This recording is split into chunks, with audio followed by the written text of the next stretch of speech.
El pasaje de la lectura del libro del Éxodo que se nos propone hoy en el oficio divino se sitúa inmediatamente después de la institución de la Pascua y narra la salida efectiva de Israel de Egipto, así como las prescripciones que perpetuarán la memoria de ese acontecimiento.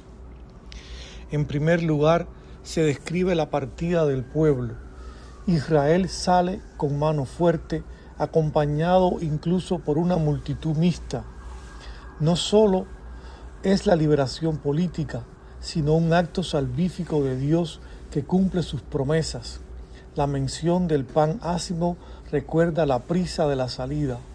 No hubo tiempo para fermentar la masa. Ese detalle concreto se convierte en signo permanente de la intervención divina en la historia. El texto subraya también que la Pascua no es un rito privado ni opcional. Se establecen las normas claras. Solo puede participar quien pertenezca al pueblo de la alianza, aunque el extranjero puede integrarse mediante la circuncisión. Esto revela que la salvación tiene una dimensión comunitaria. Se entra en ella por la alianza, no por simple simpatía cultural. También se narra el mandato de consagrar a los primogénitos. Todo primogénito pertenece al Señor, porque Él salvó a los primogénitos de Israel en la noche pascual. La memoria de la liberación debe transmitirse a los hijos. Cuando tu hijo te pregunte, la fe bíblica no se basa solo en experiencias personales, sino en una tradición viva que se comunica de generación en generación. El signo en la mano y en la frente indica que la ley de Dios debe orientar tanto las acciones, la mano, como el pensamiento, la frente. La liberación no es solo un hecho pasado, sino un principio permanente de identidad. Israel es el pueblo que ha sido rescatado por Dios. La segunda lectura está tomada de la Constitución Pastoral Gaudium et Spes del Concilio Vaticano II. Este es uno de los documentos más significativos del magisterio contemporáneo de la Iglesia. Promulgada en 1965 por el Papa Pablo VI, lleva como subtítulo Sobre la Iglesia en el mundo actual, lo cual ya indica su orientación profundamente dialogante y misionera. El texto comienza con palabras que se han vuelto emblemáticas. Los gozos y las esperanzas, las tristezas y las angustias de los hombres de nuestro tiempo son también los gozos y las esperanzas, las tristezas y las angustias de los discípulos de Cristo. Con esta afirmación, la Iglesia expresa su solidaridad con toda la humanidad. No se sitúa fuera del mundo ni frente a él, sino dentro de su historia, compartiendo sus desafíos y buscando iluminarlos con la luz del Evangelio. Uno de los ejes centrales del documento es la dignidad de la persona humana. El hombre es creado a imagen de Dios, dotado de una conciencia y libertad, llamado a la comunión con Él y con los demás. Desde esta visión, el concilio aborda cuestiones fundamentales como el matrimonio y la familia, la cultura, la vida económica y social, la política y la paz. La Iglesia no ofrece soluciones técnicas, sino principios morales y espirituales que orientan la acción humana hacia el bien común. Otro aspecto clave es la comprensión de la historia como lugar de salvación. El progreso científico y técnico es valorado positivamente, pero se advierte que solo alcanza su plenitud cuando está al servicio del hombre y ordenado a Dios. De este modo, la fe no se opone al mundo moderno, sino que lo purifica, lo eleva y lo conduce a su verdadera vocación. En síntesis, Gaudium et Spes presenta una iglesia cercana, dialogante y comprometida.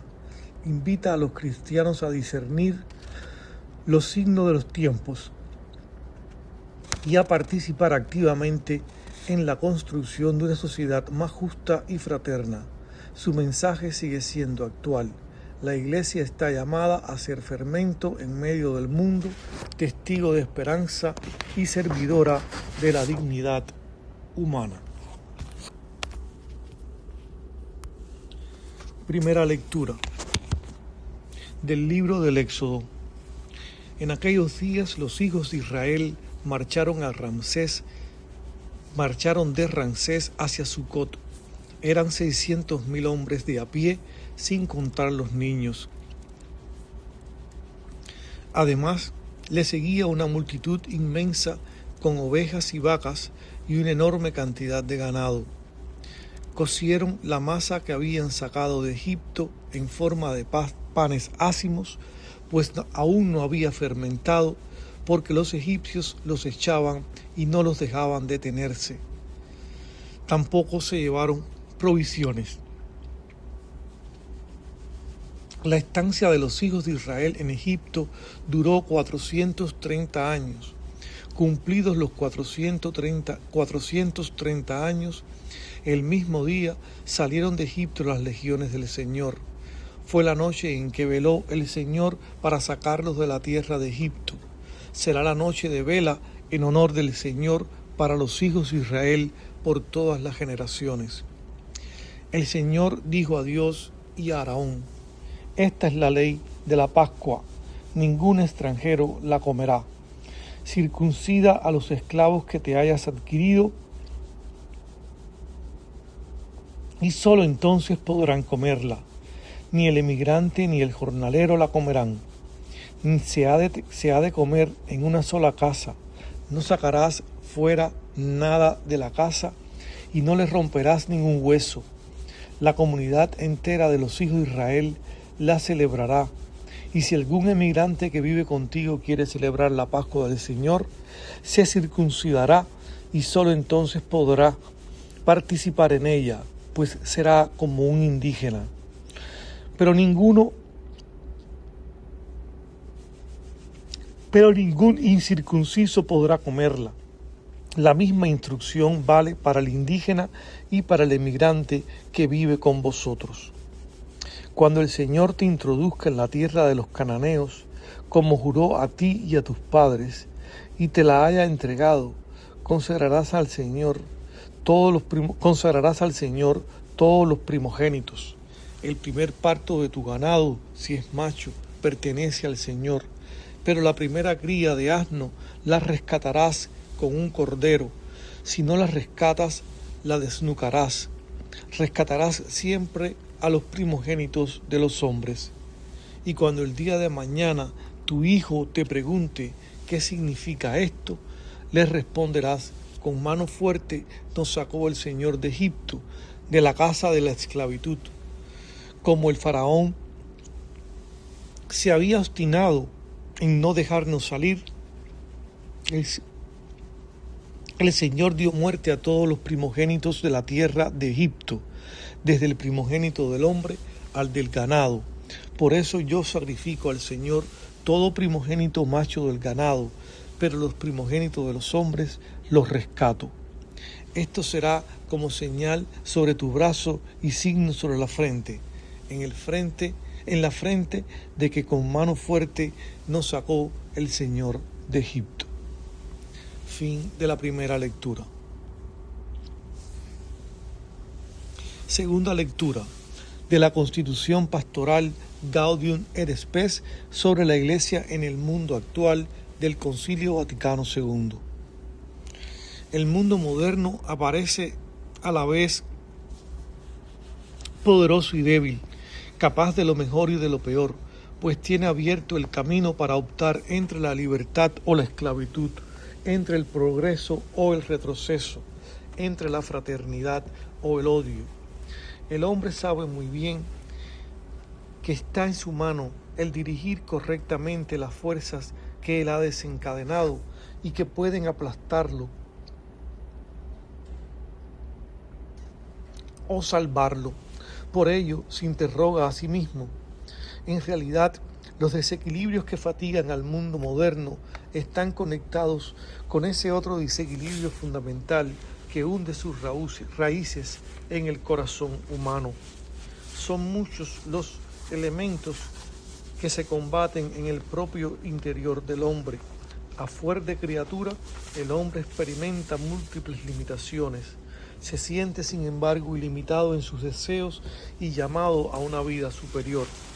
Atraído por muchas solicitaciones que tiene que elegir y que renunciar, más aún como débil y pecador, no es raro que haga lo que no quiere y deje de hacer lo que querría llevar a cabo.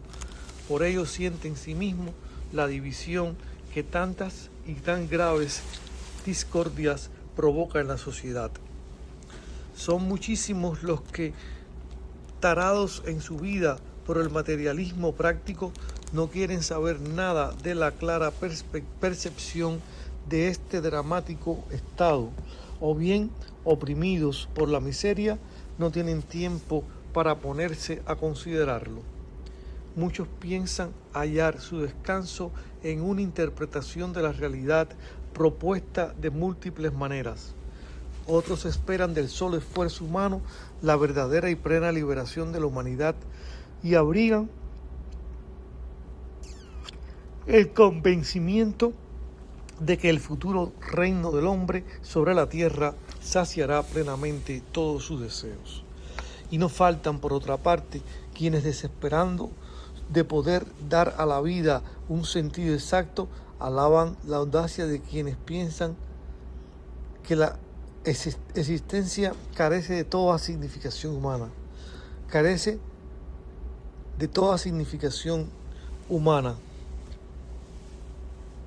Sin embargo, ante la actual evolución del mundo, son cada día más numerosos los que se plantean o los que acometen con nueva penetración las cuestiones más fundamentales. ¿Qué es el hombre? ¿Cuál es el sentido del dolor, del mal, de la muerte, que a pesar de tantos progresos hechos subsisten todavía? ¿Qué valor tienen las victorias logradas a tan caro precio? ¿Qué puede dar el hombre a la sociedad? ¿Qué puede esperar de ella? ¿Qué hay después de esta vida temporal? ¿Cree la Iglesia que Cristo, muerto y resucitado por todos, da al hombre su luz y su fuerza por el Espíritu Santo, a fin de que pueda responder a su máxima vocación y no haber sido dado bajo el cielo a la humanidad otro nombre que el que haya de encontrar la salvación? Finalmente, cree que la clave, el centro y el fin de toda la historia humana se hallan en su Señor y Maestro. Afirma además la Iglesia que bajo la superficie de lo cambiante hay muchas cosas permanentes que tienen su último fundamento en Cristo, que existe ayer, hoy y para siempre. Fin de la segunda lectura. Dios Padre bueno, que en el bautismo has revestido de Cristo a tu siervo Pedro Arrupe y lo llamaste a su seguimiento en suma pobreza espiritual en la compañía de Jesús, escucha benigno nuestra oración.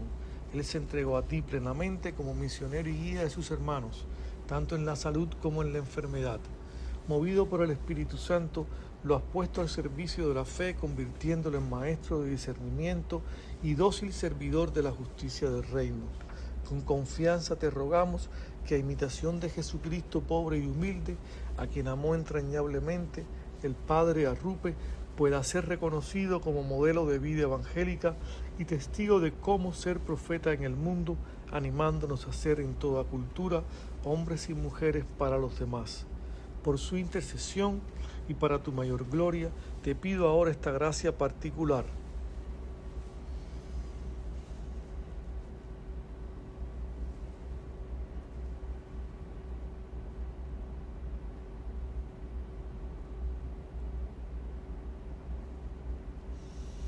Que desees concederme para tu servicio y alabanza. Por Cristo nuestro Señor. Amén.